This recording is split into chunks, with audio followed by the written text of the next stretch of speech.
اور کہہ دو کہ میں تو اعلانیہ ڈر سنانے والا ہوں، اور ہم ان کفار پر اسی طرح عذاب نازل کریں گے جس طرح ان لوگوں پر نازل کیا جنہوں نے تقسیم کر دیا، یعنی قرآن کو کچھ ماننے اور کچھ نہ ماننے سے ٹکڑے ٹکڑے کر ڈالا۔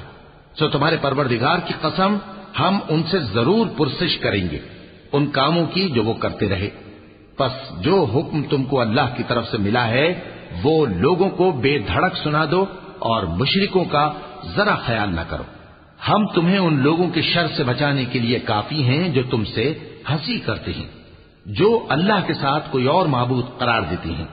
سو ان قریب ان کو ان باتوں کا انجام معلوم ہو جائے گا،